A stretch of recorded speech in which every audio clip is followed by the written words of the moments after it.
Call the the Personnel Committee to order, February 12th. It is 6:24 p.m. Roll call, Tracy Pollock. Here. Kim Higginbotham. Here. Russ Stewart, myself, here. Agenda revisions, item 3, agenda revisions and approval. I'd like to make a motion to approve the agenda with the following change under 5 reports and updates, flip-flop C and D, to make co-curricular compensation study update C and compensation study update D. I will second. Tracy with the motion, Kim with the second. Any discussion? Seeing none, all in favor? Aye. That passes. We will move into item 4, approval of December 18th, 2023 meeting minutes. Make a motion to approve the December 18th, 2023 meeting minutes. Second. Ms. Higginbotham with the motion, Mr. Pollock with the second. Any discussion? Seeing none, all in favor? Aye. Aye. That passes. Item 5, reports and updates, teacher contracts. We have Mr. Nowak with us, that'll be 5A. Thank you. There are 2 contracts that we'll bring forward at the next meeting of the board. The first is for Skylar Hine, a science teacher at the high school. This is filling a position that came to be because of a resignation. This is a limited term position, 88 days at $20,843. The second one is for Annie Wilbanks, English teacher at Germantown High School. This position is a result of another resignation. This is an 81-day contract for $17,585. Any discussion? Have they started already? They have. Okay, thank you. Just kind of for the record here, we get these reports in regards to contracts. Obviously, we're not making a motion or a decision on them. That'll be at the full board level, usually through the consent agenda. But just to get timely updates, we add this into this committee, so I appreciate that. And for anyone that's listening to understand why we're not, they have started, unless something would arise. Obviously, it's a full board decision on hire, so. Yeah. And I will add that that's been a practice that we've followed for many years. Many districts do. The timing is such that teaching is impacted, and we'll act to get moving. Yeah, absolutely. There's another information there. Item B, staffing update. We're, as part of our personnel committee meetings, we include a staffing update. At the present time, we have filled a number of positions, teaching positions, the 2 contracts that I just spoke about. We still, and we also note a number of other resignations and fills that we have. The key ones on the teaching side were the science position and the English position that we talked about. We still have needs with, as you can see at the bottom of the chart, with special ed aides at the elementary level, primarily throughout the district. We also have a vacant building sub position. Remember, going back to the beginning of the year, we implemented 4 building sub positions, the high school, the middle school, 1 shared between Mack and County Line, and 1 between Rockfield and Amy Bell. The Mack and County Line position was the first to be filled. We've now filled the high school and the middle school. It doesn't show up in this chart because those are TOC employees. But we now have just the 1 remaining, so we're happy about that. Good. I'd also include that it's not highlighted in this report, but we currently have an interim director of pupil service. We'll be running final interviews on February 20th to fill that position permanently and bring a recommendation to the full board as well. Fantastic. It's a big portion of the district, so Yes. excited to have that role filled. I do notice one on the staffing update. We're missing one, the interpreter. I believe it was on the last couple, and it's not on this one. Right, so, going back to the fall, we had 2 interpreter positions. One of them, transitioned into a teacher contract, that was brought to the board for approval. The other was posted for a, what we would call a teacher contract. When it wasn't filled, we referred to one of our agencies to fill it, and that's been the case for some time now. I'm happy to report that this particular candidate has interest in being with our district, and we're setting up a time to meet. It's actually gonna be a week from today. We're gonna meet with her about transitioning from working for the agency to working with us. So it's very encouraging. You know, as we began this discussion in the fall, we had really 2 kind of vacant positions, and now hopefully within the next month we'll have 2 district employees filling those roles. So it's exciting. Yeah, I think it's an interesting process, right? We attempted to fill that role via contract to make sure the services were being rendered. Ultimately, attracting an employee potentially. Sounds like that's going to be the case here, which is fantastic to hear. Once they got inside our walls, they learned a lot about the district and seemed to like it. It'd be fantastic to bring them on board, and then we continue that continuity. So Yeah. I think that's great. I was a little nervous when I saw not on here. Right. There aren't many of those situations that arise. The other one, ironically, is the building sub, because that's a TOC employee. They don't always include it in this particular report. Likewise, the filling through a contracted service, it's same thing, but we can speak to it. So Good. Would it be possible to add, like a date on here for when the vacancy started, so that we can kind of have an idea of how long it's been taking to fill certain positions? Similar to the work order Right, report from earlier, when it was put in and when it was completed. correct. Yeah. Mhm. I'm kind of running out of space on the. Yeah, I know, I was looking at that, but I, No, you're landscape. super Put creative. it landscape.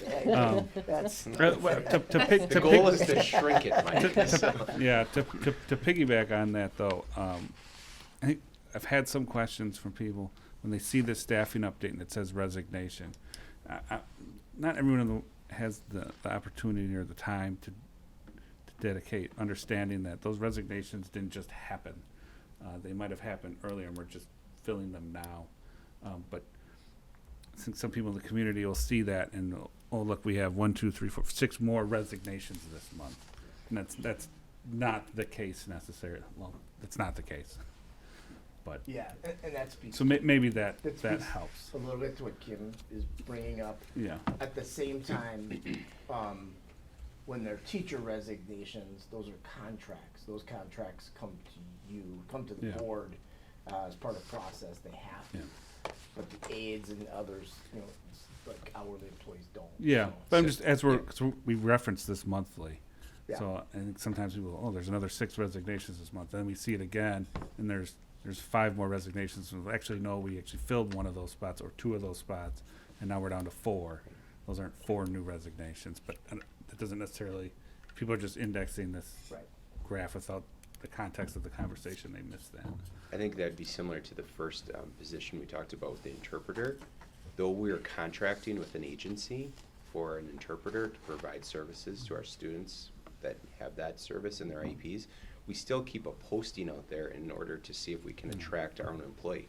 This just happened to be that the contracted employee from the service, we like I the think- work she's doing and we want her here, but the perception might be that we're not filling positions, similar to the director of pupil service. We've had someone in that position all year as an interim. We've just posted it over time to draw more candidates. Yeah, I think noting that too, right? In some of these where it says vacant, they're not necessarily vacant. We're taking them through a contract. The services are being rendered, but we're still looking to and take on our own employee. Something that can clarify all of that would be helpful for people seeing this. But there's only so much information you can put on a Yep. spreadsheet before it becomes, That's just an asterisk with a footnote, yeah. position being currently filled. Yep.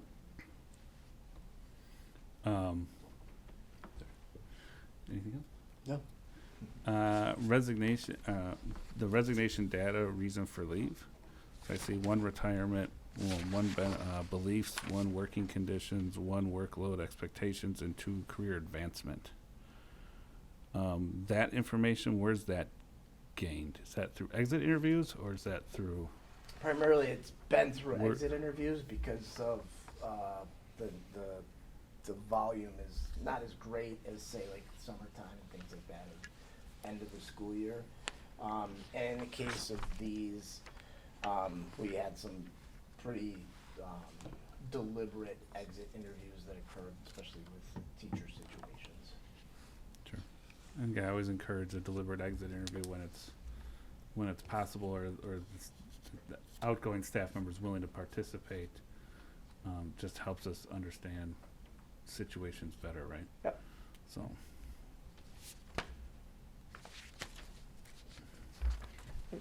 Do we know when for working conditions, is it workload, is it, it's just vague? Yeah, the problem with this is that we blend these together. So when we're talking about a teacher leaving versus an aide leaving, some of those career advancement typically are aide situations where someone wants more hours or a different type of position, those kinds of things. That would fall under working conditions? That would fall under career Career advancement, right, but as far as like Work- working conditions? Working conditions without going to specific people in this document. In one case, there's a situation where that was a teacher, Mhm. situation, and one, what was it? Well, there's a fine line with working conditions and workload, that I could speak to if need be.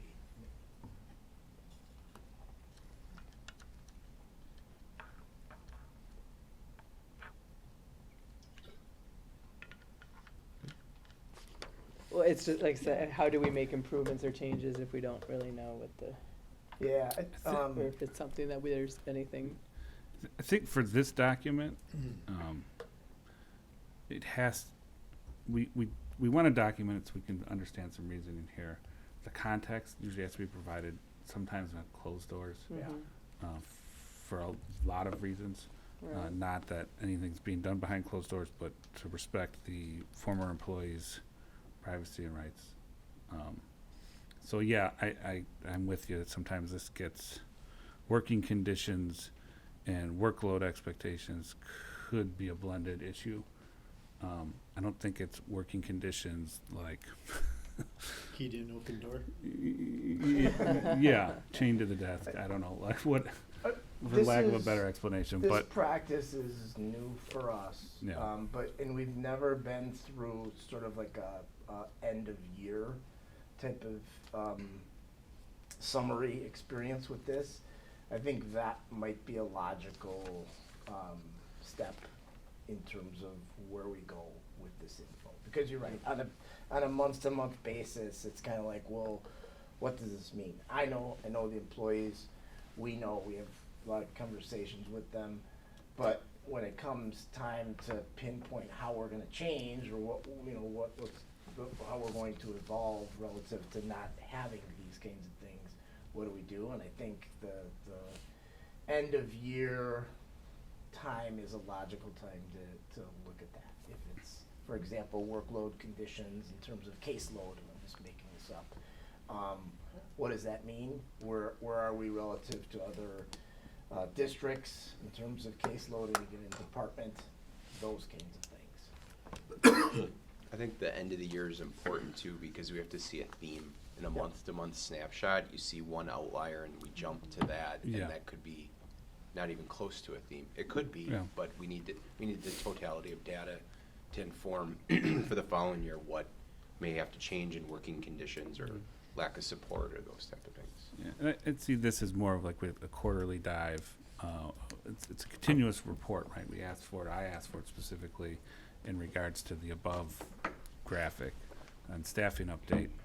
But to Dr. Reuter's point, when you look at it over a longer period of time, those themes start to rise, and we can dive deeper in, or they can dive deeper in, and then provide us a better explanation as to that. But if you'd ever, I would recommend, if you've ever had a question on any of that, I would call the office. I do that because I wonder all the time when I hear of a resignation. Usually my first call is, why? Right? And it's, Right, and those typically have been contracted positions. I don't mean to, value one greater than the other, but when we have a contracted employee leave, that's someone who's, at one point made a commitment to us over a period of time and they've broken that, which is of concern. So that's not a time those behind closed doors or in a conversation, we can hit on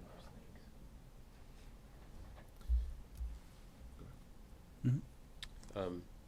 Just from a historical perspective, I guess for the board members that are here, I find it interesting that when we got this same report in November, pay showed up as a reason 3 times. In December, pay showed up as a reason 2 times, and this month, 0. Just something to point out. Yeah, I would say career advancement sometimes does mean that. It could blend You know, with that.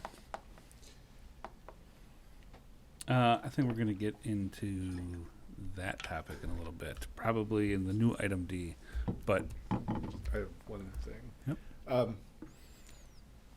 The building sub situation. We haven't had anybody for Amy Bell and Rockfield. So obviously, the goal was to have someone fill that spot to assist wherever they're needed. At what point do we begin to at least consider or think about, because I can tell you from where I live, Rockfield's not that far away. So I'd be interested in the Rockfield position. But Amy Bell for me is comparatively kind of a haul. So I maybe wouldn't necessarily be interested in that position primarily for that. So at what point do we, and kind of it's a bigger question, how are we going to evaluate the building sub position, specifically I suppose at the elementary school, because obviously it's a shared school, shared situation where we go, was this successful? Do we need to consider like breaking it out in the individual schools, or maybe looking at Amy Bell and Rockfield as, I want to keep it fair for all the schools, so we can't, in my mind, we can't necessarily go, well, Amy Bell, you have your own dedicated, Rockfield, you have your own dedicated, but then MacArthur and County Line, you're going to have to share. So at what point do we start looking at going, is this working, is it successful, do we need to consider these things, because obviously there's, in theory, there's potential budgetary ramifications if we say, 2 here at the elementary, but now we're going to make it 4 positions, Right. that sort of thing. right. The process, and remember this is a move to, I don't want to say alleviate, but that works very closely with our daily sub positions and the degree to which those are filled, right? So that process involves looking at fill rates, which I just received a report assessing where we are. I can tell you, without having gone through it in detail, we're still not where we would want to be. And I noted a reference today in today's report that said a lot of our subs are coming in day of. So, they're from 5 a.m. to the start of school where it's difficult to get subs. That comes into play. So the building sub piece helps, but it will be, this was a starting point. Mhm. Remember, we said, let's try this with these 4. We've struggled to get employees, TOC employees in those roles.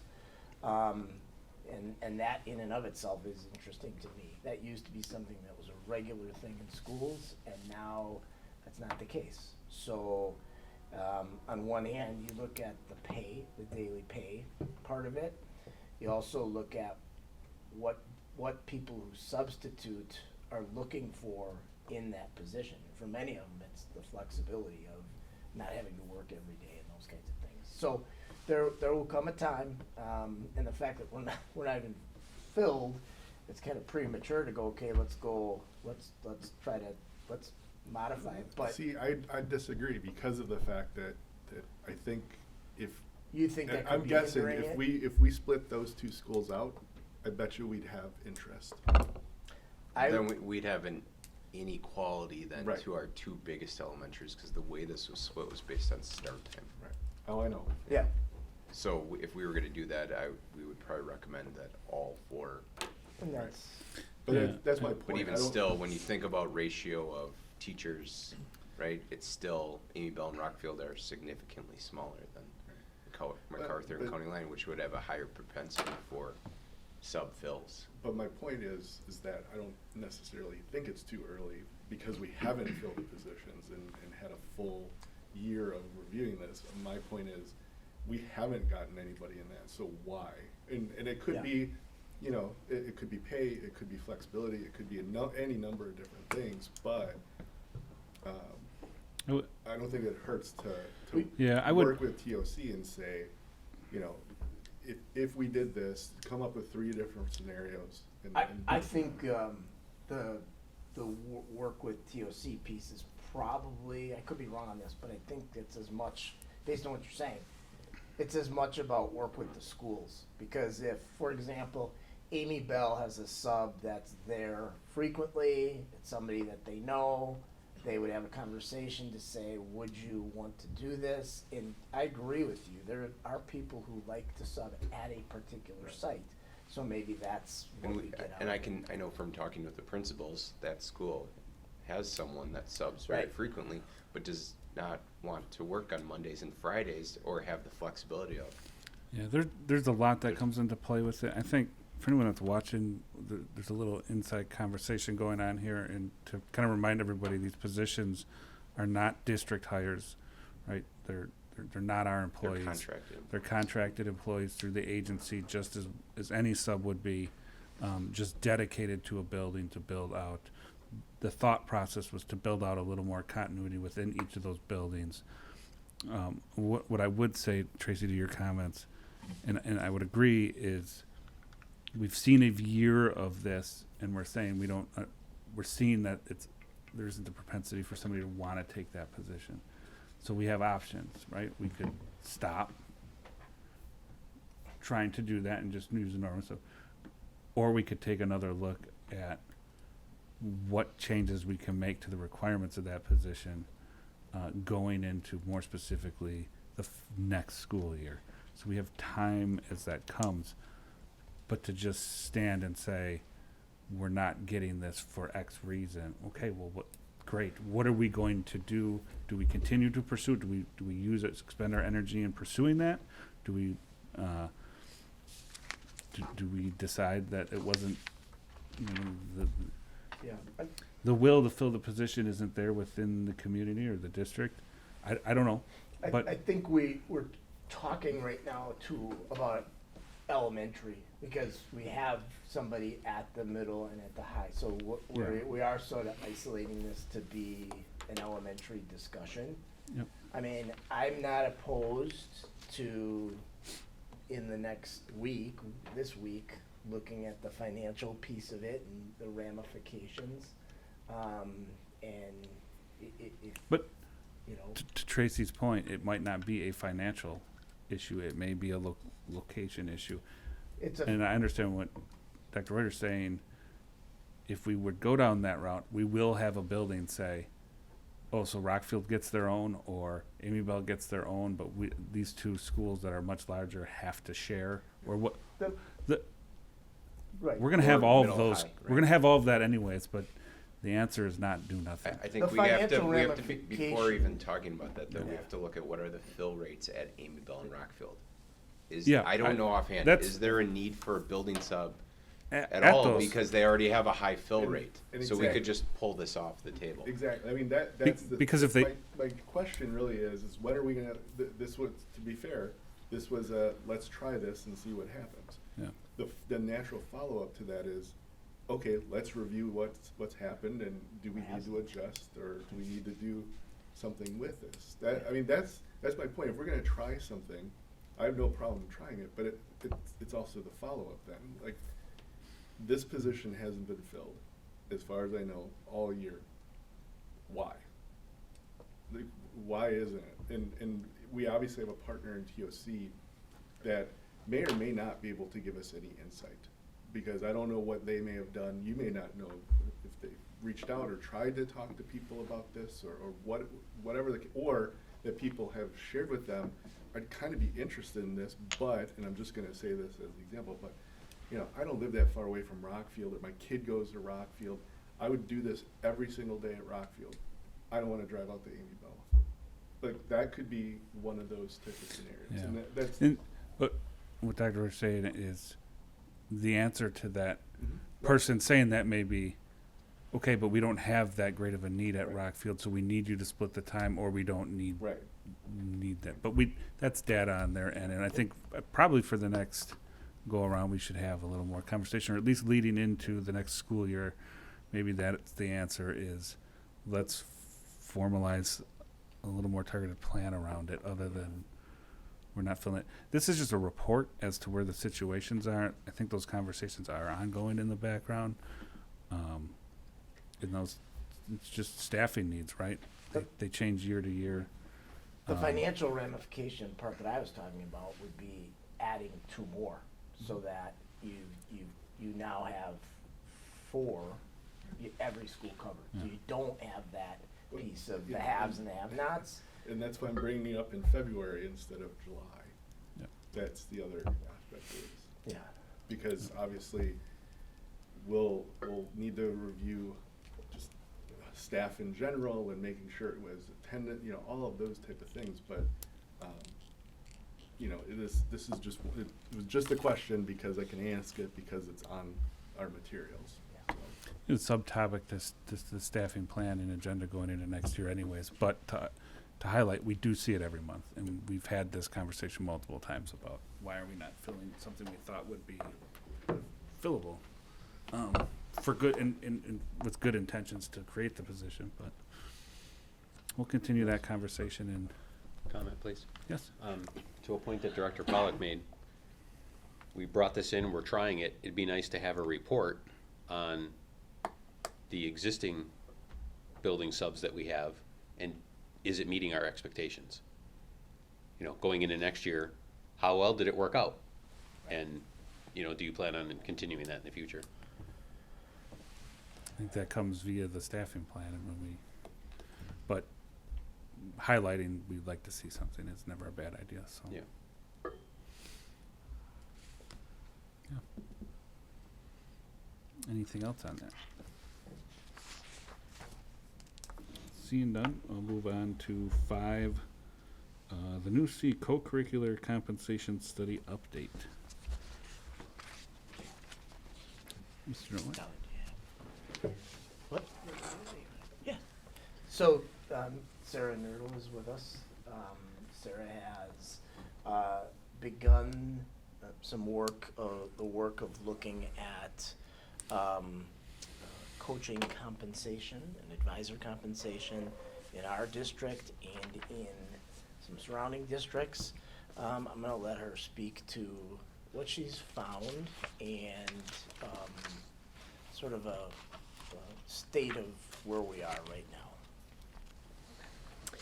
now. Yep, so we're providing information about current compensation levels for co-curricular positions and game workers in the Germantown School District. In addition, we are providing comparative data from Greater Metro Conference schools, and on the data sheet you have, those are the schools that are highlighted in blue. The only 2 we're missing are Marquette and DSHA, because they did not provide us with data. But we have all the other Greater Metro Conference schools listed, and then 3 North Shore Conference schools. Those are highlighted in orange. And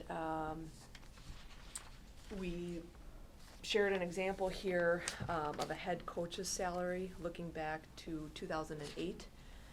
And I'll just take you through it. So, the current head coach salary, for this particular example is at $3,500. Looking back to 2009, there's an increase of $123.10. And then in 2011, there was a rounding of contracts, so that increased another $34.50. And then in 2017, there was another rounding, which increased it again, $18.50. So over 15 years, the head coach pay for this particular position increased $176.10. Additionally, we made note in this study that the coach and advisor contracts had been linked to teacher base salary in the past. However, over the years, the co-curricular pay has not increased when that teacher base pay increased. This approach will be reviewed as part of analyzing co-curricular compensation practices and looking at other districts. Some use a tiered approach, which would be something we would be interested in looking at as well. Okay, so that's a snapshot at our 15-year history. Oh, yeah. How does that compare to some of the districts you have listed? Are they tracking that same 15-year history? This is current. These are current numbers. Yeah, no, I understand that, but over the last 15 years, you're saying an increase of $176.10. That's what I'm reading here. We just analyzed our district for the history, for that piece, but these are current numbers in all the other districts. And then I forgot to mention, at the bottom, we did a median, and then we just looked to see where we are compared to those other districts. So were we first out of 7 or 8 districts? Were we second, third? Where did we land? Initially, the idea was to look at the mean, and what we realized, correct me if I'm wrong, but looking at the mean, the problem that exists is the outliers sort of skew things a bit. Mhm. So including the median, we thought was a worthwhile addition to this to give some context. Yeah, I'll just simplify it. Are we tracking with the surrounding districts or not? The past Are we- 15 years? As we stand right now, What do you mean by tracking? are we in the ballpark of our surrounding districts? Are we, to me, if you would say we've only increased pay $176 over 15 years, I would say that doesn't compute to life. So my natural question then would be, are we like drastically behind districts of comparabilities? Or are we in the same ballpark still? And this seems to be the CISA 1 division, whatever we want to call it, right?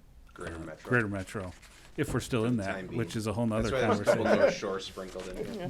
Whole nother think to answer your question, whole Mr. nother Ewert, conversation. If you look at the mean median data and then where Germantown ranks, Sarah, correct me if I'm wrong, but those are, the fractions are, for instance, I'm looking at cross-country head coach, we're 7 out of these 9 school districts. Mm-hmm. But in some areas, we're top 1, 2, or 3 for the sport when you look at it for the median. So it kind of fluctuates. I guess what I'm saying is my fear in the initial conversation is if we only increased $176, I would think we'd be drastically out of market. Right. We'd be dead last. We by a significant Yeah. amount. But And I you're think saying some no one people has would increased. probably try to draw that conclusion. So, but what I am seeing in the graphs provided is we appear to be in line, depending on which sport. We have to look at each sport individually.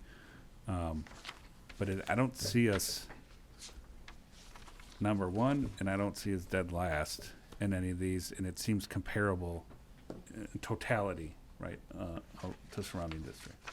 Relative to other districts in the last 15 years, I can't point to clear-cut data on this, but I can speak to the fact that I've been in multiple other districts, and others at this table have as well too. I'm willing to bet that has been a consistent theme, that coaching compensation has not changed considerably in most districts. Probably a number of reasons for that, but We are finding now, some of the data that you're looking at was a result of one of our area districts initiating a study just like this. I can think of multiple districts that are coming to the table to start to look at this. So, This was too charged, I think, to Sarah at a board meeting when she did a spring update last March, I believe it was, to where do we sit when it comes to Yeah. compensation, Yep. co-curricular wise too. So it's a good foundation of, to Mike's point, where our coaches at comparative to the people they're coaching against during seasons and possibly future seasons in their conference. Yeah, I think it tracks parallel, right, to our Mhm. compensation study, because this is work compensation. So much like that study went along, we started with comparables and where we're at and what's going on. So I think that's what this report's outlining for us. You're not asking for a decision today. I think we're starting a conversation today. Is more. right. And I would, to that point, I would point to timeline of fall sports. Would seem logical, relative to the, next several months ahead. If we could, much like we are with the comp study, we started with looking at comparables. That seemingly was logical here as well. So, we've got comps in front of us, and the next step is to look at what to do with those.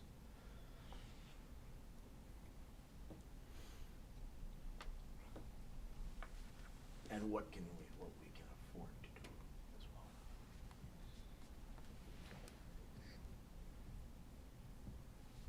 If we get rid of those TIDs, it'll be great. Sorry, someone had to say it. I think that the conversations the three of us have had are similar to the teacher compensation study. Are there areas for improvement? Yes, but are there areas we're doing well? Yes. So it's possibly in a future meeting coming back with maybe modifications or adjustments that could be gradual over time versus a drastic change, because to your point, Mr. Ewert, in some areas we're above market value, and it's more, our compensation is at a higher end than other neighboring conference school districts, but there are areas that could always be improved. And I think it's not about an overall change overnight, but as we've said in the teacher compensation study, we have to be able to fund long term and not backtrack, but also we want to retain quality coaches.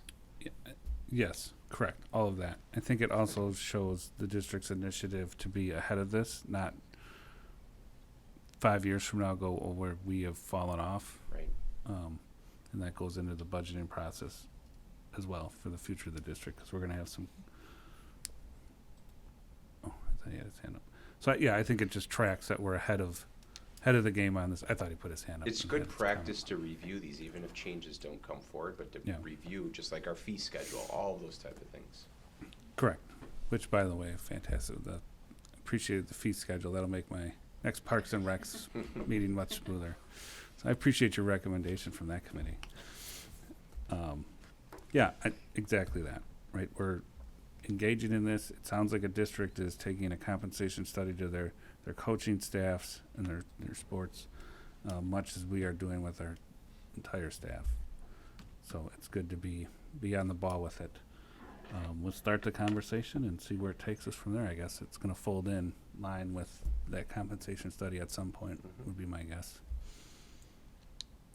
And Brittany can tell us if we can pay for it or not. Or how we're going to pay for it. I don't know. We'll find out. We'll come back then this spring with some recommendations. Yep. Good. Thank you. Anything else on that? Anything we missed or we cut you off? Sometimes we do that. I just wanna make sure too, it's with advisors too, so coaches and advisors, just Yeah, so to make sure that that's. I saw, competition-based advisories or all advisory? All advisors. Okay. I know I saw, like, we have drama music, bunch of other forensics. I think last year we sat in on that between meetings. Yeah. It was kind of fun. Yeah, forensics competition, yeah. Okay. Good. I'm glad we're Thank you, we're sir. working ahead on that one. If there's nothing else, we'll move on to D, which is now compensation study update. Mike? Thank you. This is an update on where we are with our process.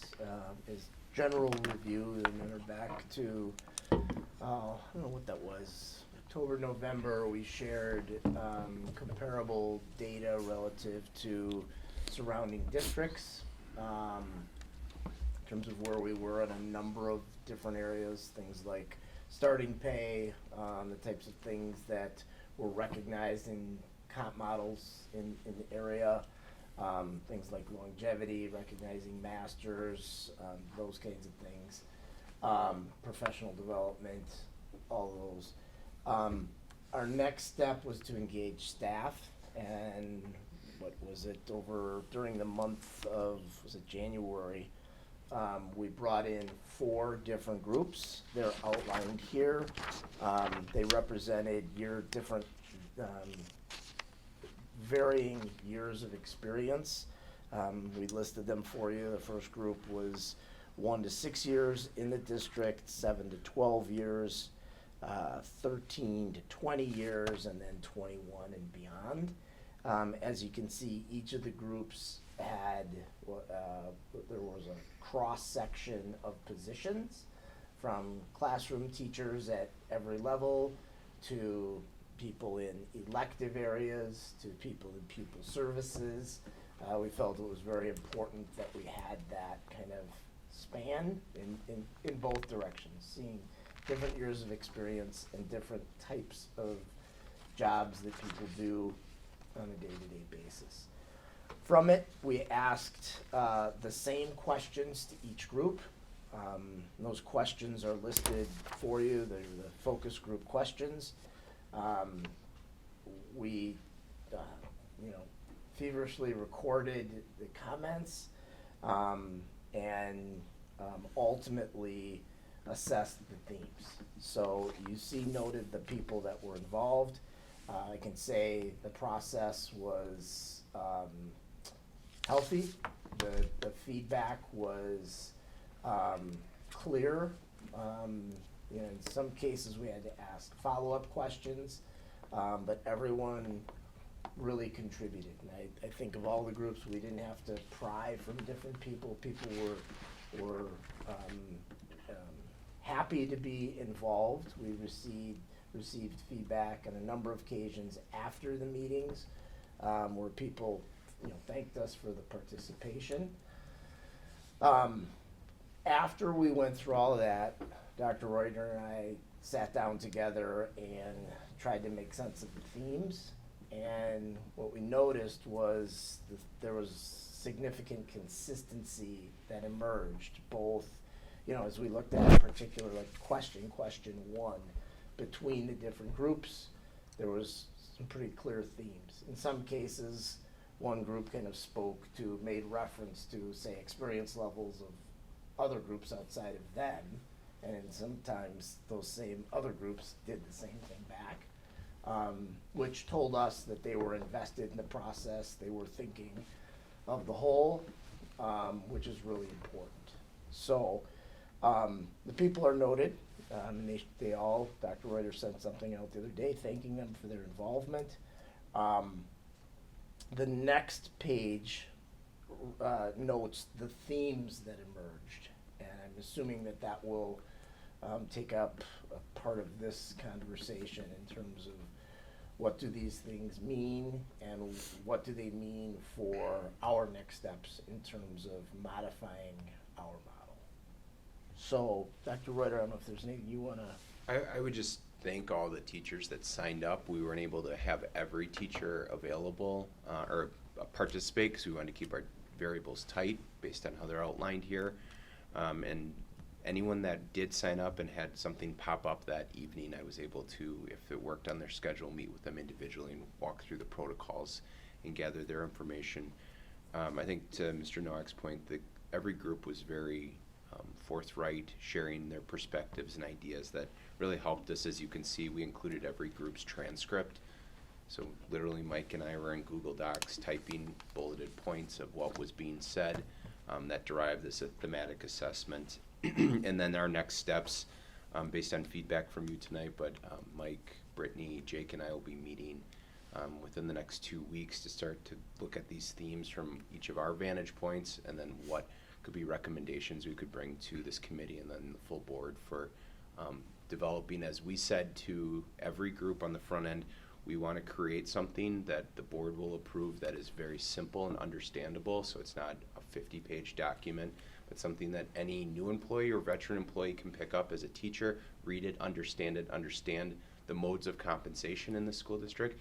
And most importantly, we said we want to do something and have the board approve something that can be funded over time. And in 2 years, we're not coming back, because we've seen other school districts jump the gun to some big compensation model. 3 years down the road, they don't have any money to fund it, and now you're backtracking, you lose trust with your staff, and it's a lot of wasted work. So there's a lot of really good input that was provided to us, but we want to make sure, though, that we bring something back to you that can be funded long-term, whether you're in your 30th year or your second year, and you can see value in that as a teacher in the school district. Yeah, I would add to that, you know, relative to the feedback that we got, it was all very good feedback, but unfortunately, when there are all those different ideas coming forward, the bottom line with all of it is what's fundable, and what's realistic for us relative to the district, both now and in years ahead. I can point to districts that thought they were doing a really good thing in creating salary advancement options for teachers that were significant, only to find out, 5-7 years after the fact that it was, the bottom was falling out because of it. So we have to do that. I mean, we're in the next week, we'll be together to start to look at the ramifications of some of the things that we see with these themes, to look at how we can modify. And I would echo that through any of the conversations that we've had.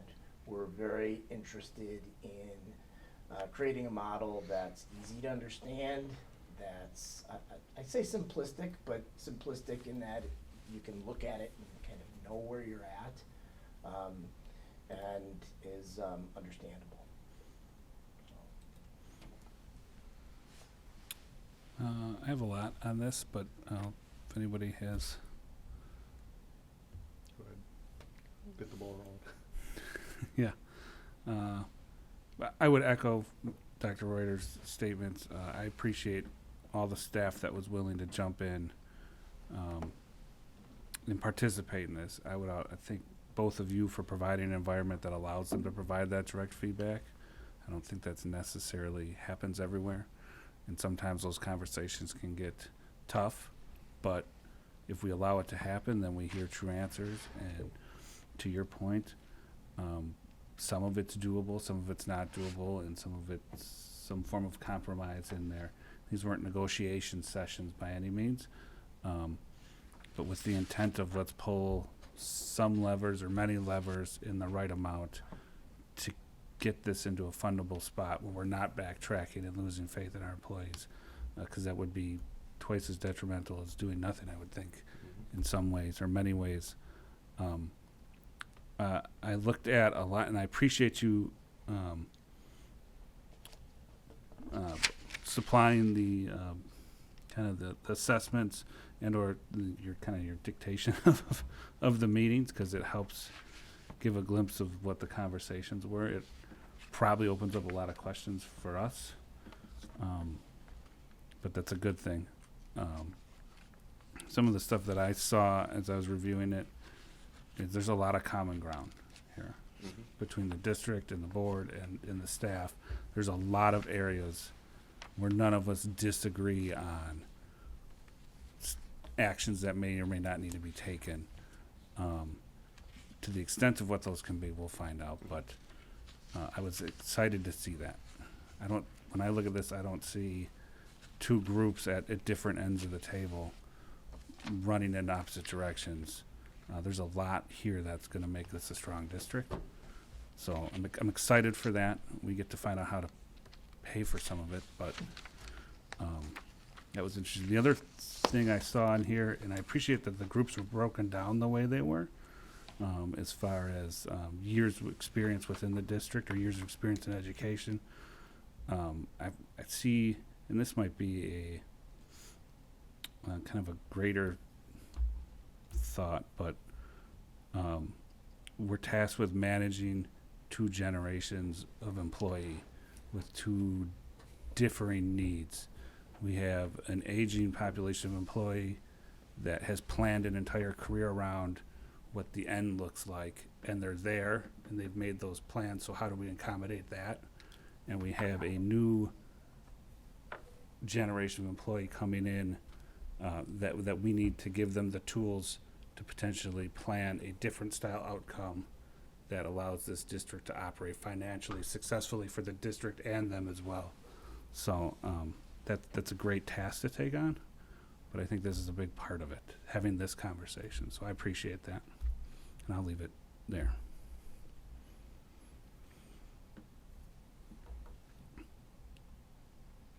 Anything else? I can get into, I have some specifics on notes, just Yeah. so I it's not lost in translation, maybe you can help us with. Yeah, I think part of it too is you look at the theme. Some of it, is the actual physical dollars and money, but some of it too is the professional pieces of flexible time, professional development days, looking at building teacher leaders and compensating for that. So, I think the best question we asked, which was maybe the most difficult, and literally Mike and I sat in those two chairs and we were surrounded by these groups and we just asked questions, and the first one was always awkward because we just stared at them. But that's the beauty of a focus group, is someone talks and you get an idea from someone, and then it was free flowing. But I think the last question is, what other ideas do you have? Because there are the traditional things that we have as mental models of working in education, salary structure, compensation for additional education, those type of things. But when people started to think a little more creatively, and having those open-ended questions, it allowed for some really good conversation, or even the focus group participants asking each other questions. That was another powerful piece, is though everyone in the room had around the same amount of years of experience, hearing your colleagues that might work at a high school or work in special education in different disciplines, that not every job is exactly the same, even though you're lumped under a teacher contract. Absolutely. And I would just say, on behalf of us and the teachers, appreciate your reference to the, in this case, teachers being at different places and there are different things that are valued relative to the security of being closer to retirement and knowing things versus someone who's starting and there's far more unknowns and time in front of them. So those are all things that emerge in this that get beyond the true kind of dollars and cents, but are more about their experience as employees. I think, and I appreciate that. I think going through some of these, I just have a couple. You bet. One thing that I noticed is I saw a comment regarding transparency of where we're at, where we're going. What does this look like? And extrapolate that to, like, how do you make this for the employee easily understandable of what A and B means here, or whatever, right? And I think this study is the first step for that. For the district, for the community, and for the employees. And if they take a look at the entirety of the study, and this is kind of we're wrapped it up now, and you're going to come with some recommendations here sooner than later, I would assume, on this. This is the step. That's the first step in that, is providing that transparency. That's why we're doing this. That's a large portion of why we're doing this. And to put context around things, I think we all kind of can see and understand, but collectively be on the same page as far as what those things really mean. I saw a lot of that throughout all 4 different groups that were spoken with. I can get into some specifics, and I guess if you don't mind, is it easier if I just go down down the road? One that stood out is 4K. We are only compensated for a half day, or a half a PD day. So are they intending a half PD day, or? If they're a 50% Yeah. employee, they only come in for But- half the PD day, but Do they spend the entirety of the day then for the not PD day? necessarily, no. Okay. But having that opportunity and then being compensated, that came up with part-time people that were not only 4K, but other part-time employees in the groups.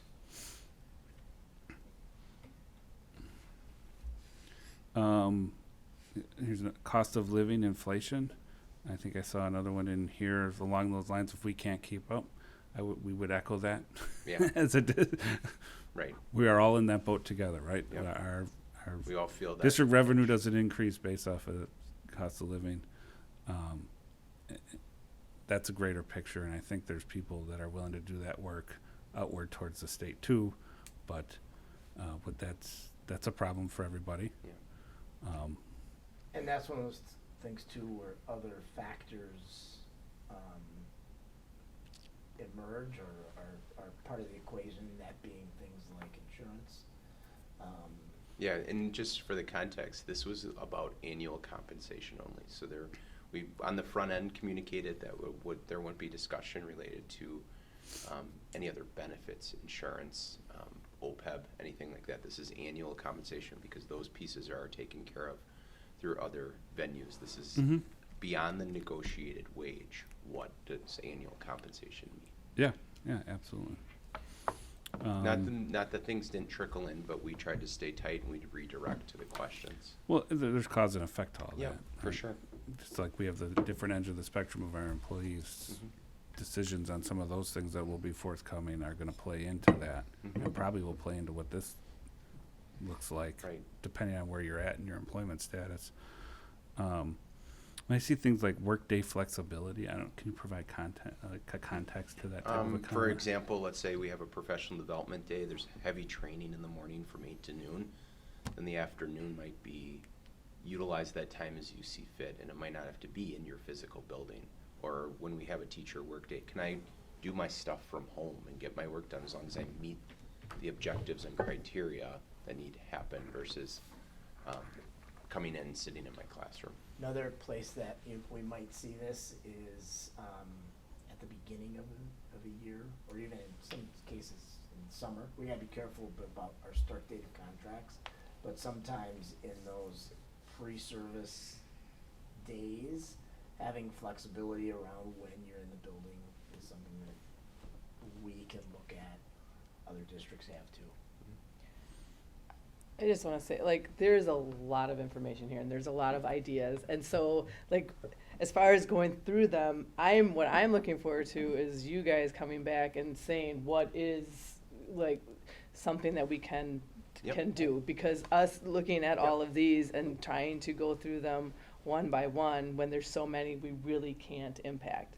And again, like, to your point, there's some that aren't a compensation, they're, Yeah. wants and needs. So I'm actually very much looking forward to all this data getting compiled into something that we can actually work with and start seeing how we can impact and make changes. Because again, I can go through this list a million times over and I'm like, well, I can't do anything about that, I can't do anything about that. So Yeah. it's gonna be interesting to have you guys come back and say, these are the things that we can realistically do something about, whether it's budgetary, whether it's other kinds of conversation with days off, or however you guys come, Sure. that's what I am looking forward to. You're welcome. Well, good, and that's the point.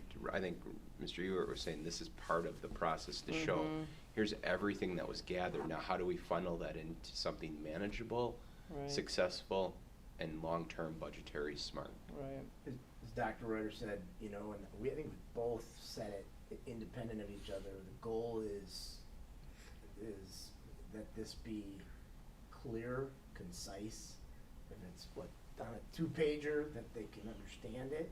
But that means looking at, kind of to your point, looking at the big ticket kind of tangible items and they becoming the structure of what we recommend. Well, and it's the greatest impact to the greatest amount of people, Right. because, I mean, if you impact, the top 3% or 3% of the people, 97% are gonna, Right, be and that's, happy, so.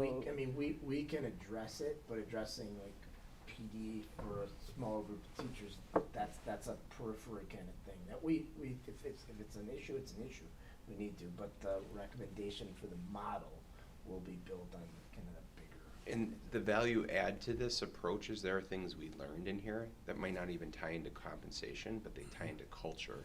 And people, when we go back to the front of this conversation on the agenda, working conditions, workload, the things that people may leave the district for, we're more aware from listening and hearing what the things we can impact from a financial standpoint, but also a culture and climate standpoint. Yeah.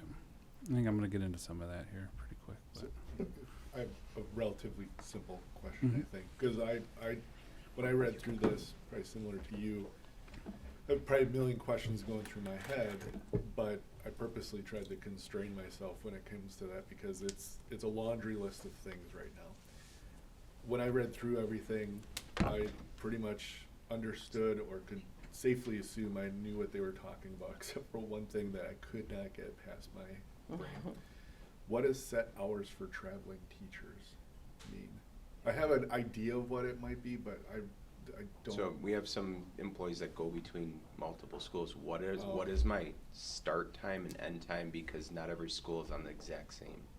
Okay. And it's a very small portion, but that's stuff that, again, we're not changing probably compensation around that unless we're Right. asking Yeah, someone to but- work beyond an 8-hour day. Yeah, the switch was on, the light bulb was in, you just had to turn But it if a I little bit work, more. most Yeah. likely I'm in a pupil service position and Yeah. I start at Kennedy, but I end at MacArthur. Right. It's a long day, right? It is. And some districts travel far more, Right. teachers and specials regularly, Yeah. we don't as much. The So- bulb is lit out of it. So there's a couple comments, and I'm gonna lump them into one that I think is short and sweet. It's specifically in here, but there's a lot throughout the different groups. I think I saw it in some form. Equal access to credentials. Assuming that means certification. What does that mean? Let's as say we far as- have part of our model is you receive additional compensation for specific certification, because if you don't have that certification, you can't teach a dual enrollment course or an AP course, those type of things. But how as a district would we restrict their access to getting a credential, No, a certification? it's value add to us, so we would compensate maybe an additional stipend annually or something related to having a credential that is So very if- unique. And My point being, though, we're not restricting somebody from going to get those No, no, no. credentials. No. It's just how we would compensate them Right. after having restriction, them. if you look at it that way, would mean, Yeah, when I see equal access to credentials, like, what are we doing to not, or to dissuade equal access, or not provide an equal access? We're not. Okay. I see longevity shouldn't count if interrupted. yeah, that's a what is that? peripheral discussion. That means someone who, maybe leaves the district and comes back, or a situation where, someone takes like a 1-year leave, those kinds of things. Because some of our longevity bump language currently is consecutive years, or our Okay. post-employment benefit is consecutive we years. were- So if if we- I if- worked here if- 25 years, but I left for 8, or you know what I mean? Like, Yeah, if you didn't work here, but you worked at another district for 20 years, and we brought you in, and now you're a new employee to us, some of our longevity bumps wouldn't apply to that person? we start fresh that way, but let's say I taught here for 7 years, and then I went to a neighboring district for 5, and then I came back, and I taught for 7 more years. They're saying cumulatively it should be 14 consecutively, even though there was an interruption between. Yeah, they Instead of the I person get what who's they're worked saying. here for I 25. fully, straight. I fully understand what you're saying there. Okay. And my so touching on longevity, there's a lot on that. Longevity. I'm seeing I've seen everything from bump should be higher sooner, more earlier, And then if I drop down into some of the more experienced, then obviously that rotates into more later, and then I see some that approached it with consistent throughout. Right. Is that, So- speaking of that, Span. the duality of And management. again, we're that's looking the at. feedback based on your years of experience, longevity here, our current model, what you may have experienced in another district, what you saw in that comparables chart we gave you earlier in the year. Yeah, I would just add to that, the backdrop to all of it is to attract and retain employees. So, you know, that is that particular topic, longevity and compensation associated with it, does bring to light the notion of attract and retain. Really, they all do, but that one is an important one. I think it's individual to where you are within your career span, right? That's going to drive your perspective on how and what that should be. That's going to be good luck. That'll be an interesting one to come up with a solution for. But I have faith. Sorry, I'm just scrolling through. There's it's both Kim and Tracy. There's a lot. There's a lot of information, and just because I haven't touched on one comment, understand it's not ignored. I'm just trying to pull out themes as we go through some of this, and there's a lot. I think I've read this 3 or 4 times to try to summarize some of my own notes, and it's difficult. Can I jump in with one question? Absolutely. I saw in the 7 to 12 year document a note saying settling before the beginning of school. So Yeah. hold that thought. I found it, and that's the next spot I was going to. Okay. So yeah, settling before the beginning of a school year, being able to know how much I'm going to make, and I would marry that with 13 to 20 year document had a note, retro pay is weird, it's hard to know what you're going to be making. that was exactly where I was going next. Those 2 comments, I would like to address a little bit of it.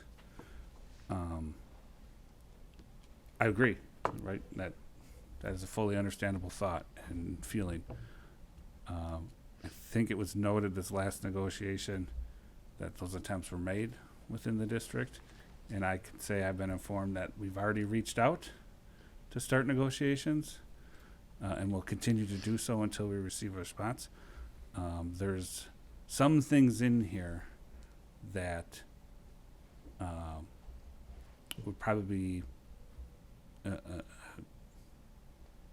within the union themselves.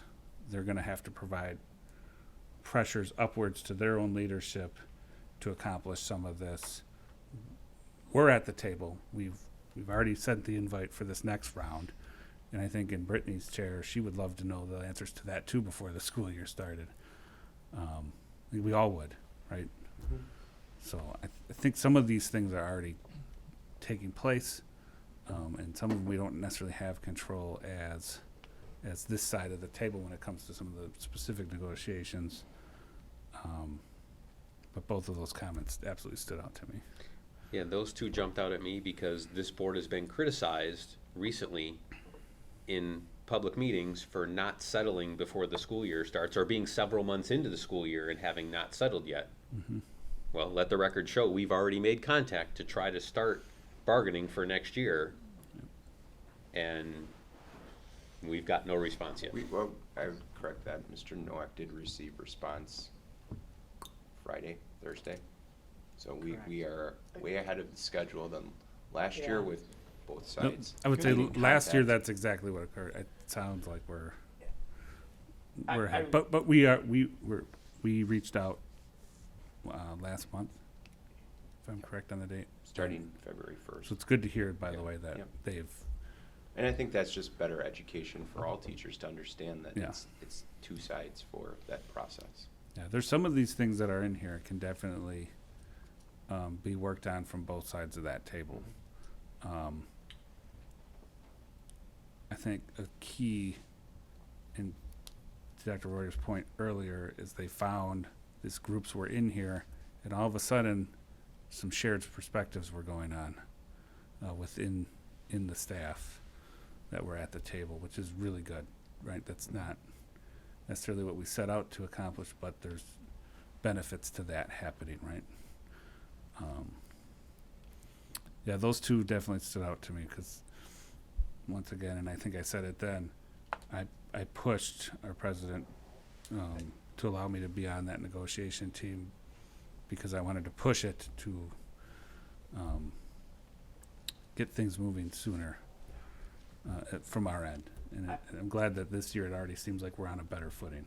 Yeah, I would just add, I mean, this is about comp model practices. Correct. But that, and Tom, as I'm looking around, Tom, you and I have been in this longest, that's been historically, we've always been late. We've always, although a few years back we had one that was early. But other than that, we've historically always been behind. Now, I'm not pointing fingers or any of that, it's just what Yeah, we've no, done. this is just, And that you heard it. There would be a kind of, this is part of that feel part of this. People would feel better if that wasn't the case. They'd feel better on a day-to-day basis, knowing, what their compensation is, right? We've got 4.5 months before July Yeah.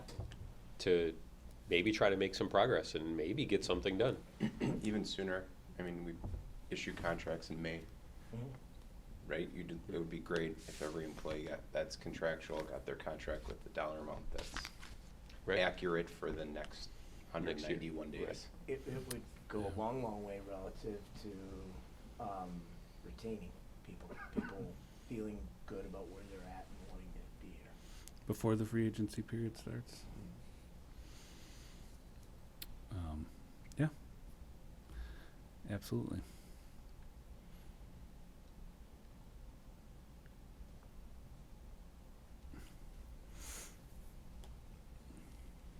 Just looking for more highlights and notes. There really is, this is an overwhelming list at times when you stare into it. I do see conflicting things, and we've talked about this.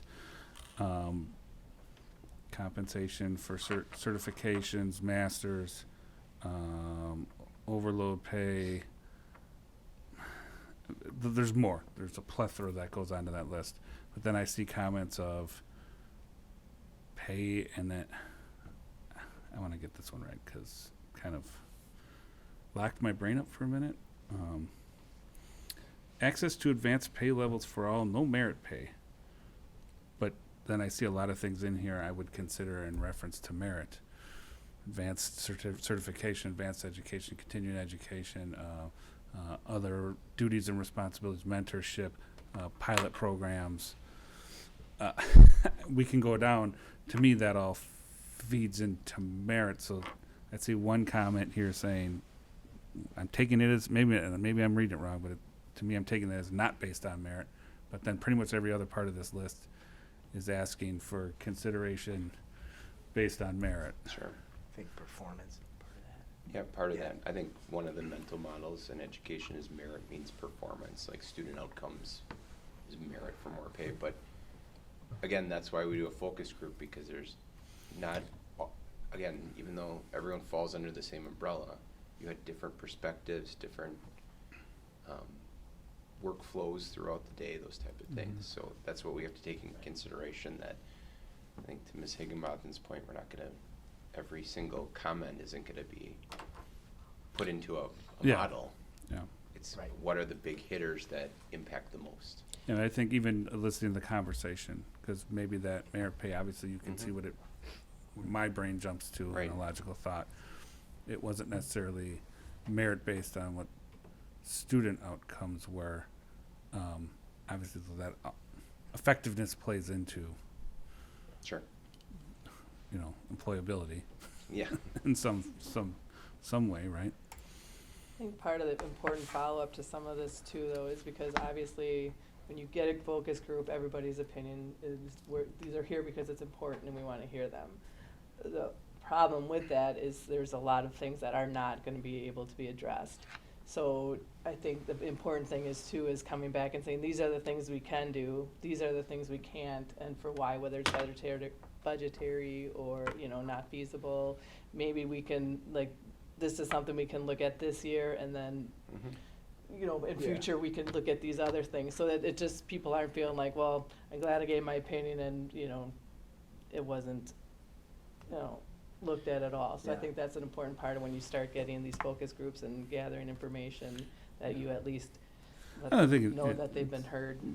Exactly that, right?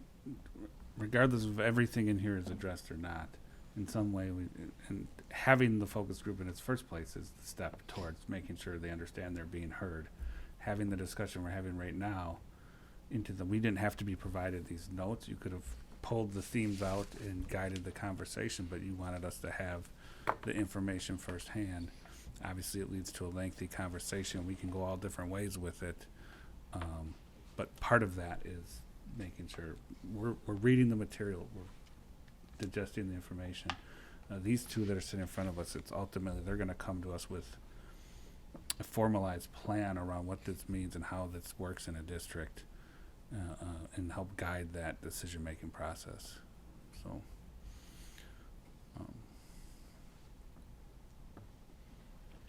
Yeah, I guess I could go on, there's so much in here. One thing, and I hear this, and I'm just gonna touch on it from conversations throughout the community, steps and lanes, obviously that's in here. Steps referencing pay scale as longevity increases in the district, right?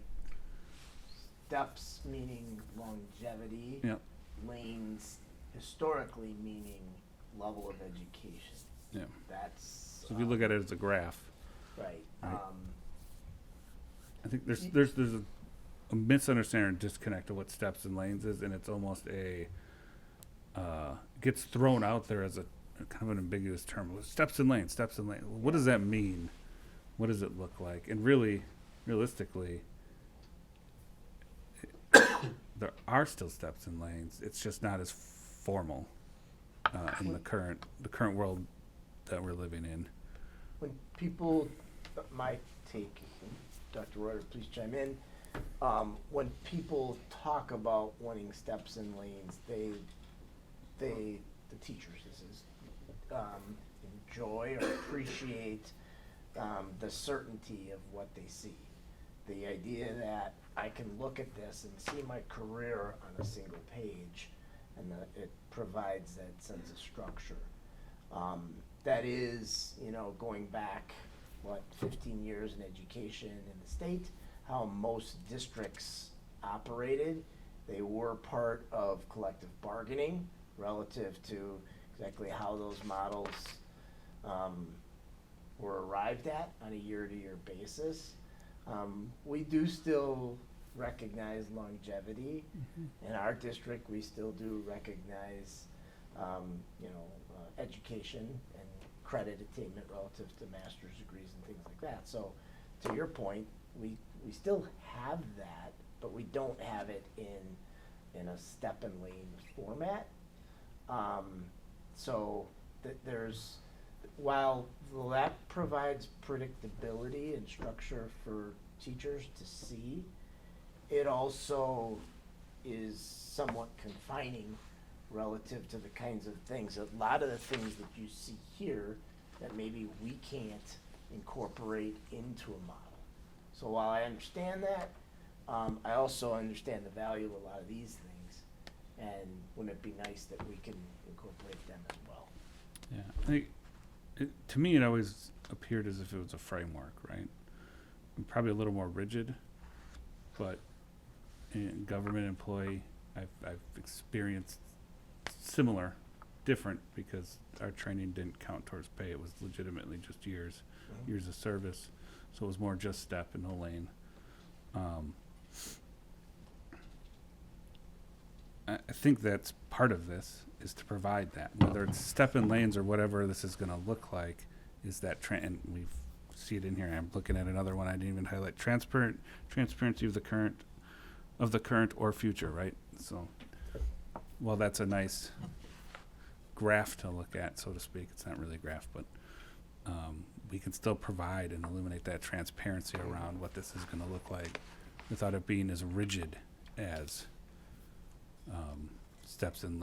traditional steps and lanes would be to compensate potentially for high need positions, high value, right, unique, yeah. Hard to fill, those two things. Positions. As well as market value.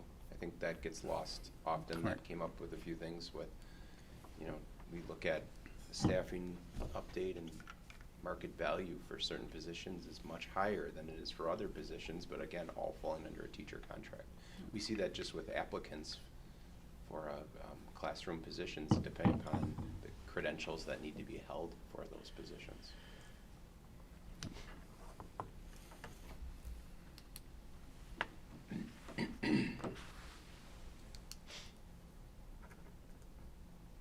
Yeah, I think I can leave it there as far as any specifics that are jumping out. There's so much more. Anyone that's listening in or chooses to watch this later on, understand there's so much more than what we've just talked about in here. But it is all being paid attention to, right? We're all taking this information in, and I have faith that this team's going to turn something out on the back end that works well for the majority of people, as best as we can provide that for this district. So that's the goal. I'm excited for it. I mean, this has been a long process. To Tracy's point, this board's taken some flack. Why isn't this being done? Why isn't that being done? This process, if you look at it in its totality and from the start and what we've all gone through, it provides a lot of answers to a lot of those assumed questions or thoughts. And I encourage people to take a look at it. I'll gladly talk to anybody in regards to the process behind this, because it's unique. And from speaking with other districts around us, this doesn't happen. This process isn't happening in other districts. And I know we've been approached since we started. How are you doing it? What are you doing? Why? Right? And that's a good position for us to be in, for our employees and for the district as a whole. So Well, I'd encourage, because it's available, I'd encourage anybody to take a look at I forget how many pages there are, but 28. because thank you, it's a challenge. I mean, there's a lot of different perspectives here that complicate things, because everything's good, the feedback is good, it's just trying to figure out, Yeah. Well, no. we're here now, where do we need to go? So, Yep. And then we're going to layer that with the other portions of this process, right? Our budget, the surrounding markets, and what the other districts are doing. So as daunting as this list is, now let's make it a workable model. Mhm. I'm excited to see what this looks like for the district, and hopefully we provided enough transparency around it that we can really move forward on with a good footing for the district in totality. So thank you for all the work that's gone into this. I think it's really going to put us in a good direction. So anything else on D? We'll move on. 6, unfinished business, we have none. 7, new business, we have none. Item 8, I'll take a motion. Motion to adjourn. Second. Siegenbaum wants a motion to adjourn.